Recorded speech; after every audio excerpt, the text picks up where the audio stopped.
week 13 floor.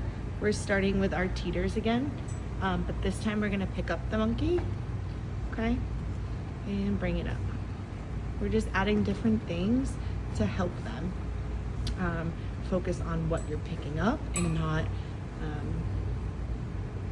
like the action of it. So they're gonna focus on how cute the monkey is, and they're gonna get their back leg up without thinking about it, okay? Over here, I want them to do a handstand and an X. So I know some people won't be able to, but I mean, this is essentially what you're gonna hit in your cartwheel. So if they can get to the X, even with coach's assistant, that is fine. Over here is back bend kickovers, and you're gonna grab the fry. They're gonna try to grab the fry in the way up. So they're gonna grab it, kick over. They're gonna come through with a split and come up to their lunge position. It's a little bit harder, but in this position should be happening when they're on their back. Over here, they're just gonna do straddle jumps. Then we're gonna do our T position again. Now instead of the monkey, it's gonna be the fry. Reaching up high, back foot needs to come up over their hip. Okay. Then over here, I want everybody spotting bridges, okay? Even when they're little, you can still spot them. So it's not a tabletop, it's a bridge. So one coach should be on this station and this station. If you can't be on both, that's fine. This can become a T, but I want you to spend time doing bridges and holding them in that X position. And then this one is kind of cool. You go hands on either side and you jump, okay? So if they're a lefty, they'll go onto if they're righty, they'll hit the right one. If they're a lefty, their hands will go onto the left one, okay? So this is focusing on getting their hips up and over. All right, so we are doing jumps. Again, the jump sequence. We'll be coming around, just kind of check on their jump sequences. I know that we're not spending as much time as we should be on those, so make sure you're at least teaching 2 jumps in a row. We should be at straight jump, tuck jump, straddle jump, or straight jump, tuck jump, split jump. I know that the younger ones might have a hard time, but there's really not a focus on making them connect 2 jumps, so let's make that our goal this week. Over here, they're just gonna pick up the star and balance. Okay. They should be able to hold for like 3 seconds. Tell them to squeeze their tush and push their belly button to their back. Over here, they're gonna do backward rolls. Make sure they're in the correct position with the elbows by their ears pushing up.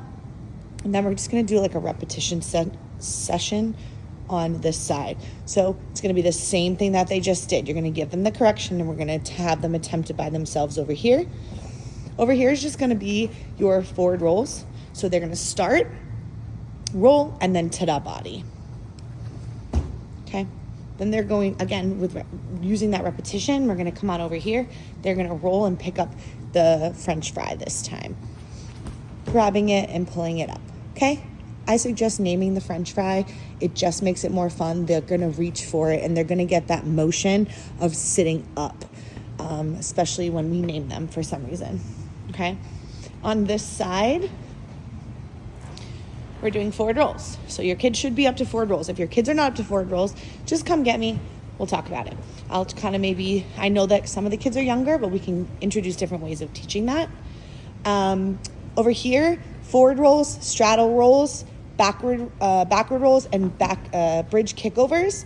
You'll be surprised how many kids can actually push up to a bridge and kick over on this. Just give it a shot. Over here, you're gonna do your backward roll again. We'll probably move it up just a little bit more so they don't run into this. But this is going to create an incline, so they'll definitely be able to land on their feet. So their elbows are by their ears and landing right on their feet to a ta-da body, okay? You might want to spot them the first time, especially the little ones, because they will go flying. Over here's our arms up. You're gonna go back into your candlestick, toes up, and reach up, okay? And then we're gonna put our hands on the green and jump from star to star. Okay, perfect. Okay, so we're gonna start with forward rolls on this beam. I have a good time with my kids on this. They're gonna fall off from the side. It's not dangerous. We try to make it like a little competition, or they'll fall off the boat if they fall off again, it's all about how you're coaching it and how much fun you're making it. If you make it more fun, they're going to learn faster because they're going to be focusing on not falling into the water and sitting up when they don't even realize they're learning exactly how to do a forward roll, okay? We need to be a little bit more interactive with our kids this week. Over here, they're going to do their lunge, walking up to their lunge spot, on their tippy toes in releve. Again, remind them, releve is a fancy word for on your toes, okay? Down, up, beautiful. Put it back down, and then they're gonna go releve over here. Over here, they're gonna grab a basketball. They're gonna go up on their toes, walking. Make sure they're on releve. Boom. Well, okay. Over here, they're going to be on releve forward, sidewards, backwards. They can do step kicks. If your group's real great, they could try there. You could move the station up there. Anything that, kind of let's adapt to our groups this week and see, with the show coming up, what we can show their parents, because the parents are going to see how well their group has been doing and how well you've been coaching them at the show, because you'll be able to see a difference if you're not focusing on the little things, especially on the beam station. Over here, they're going to jump up and squeeze it between their legs. If this is too difficult, just have them jump up, but I think it's a good little challenge, and they'll learn how to push down and keep their legs together. Same thing over here. Okay, then we're going to do some ribbon dancing. Try to have them pick a color, like a different color. Like, don't have two matching colors, because I feel like we have to, as coaches, keep changing it a little bit more, but,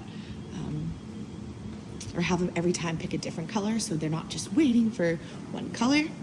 Then over here, they're just gonna put their hands on the gray and they're gonna jump from side to side. Just because we need to work on that hip action coming up, I learned last week. And that's about it. Good job.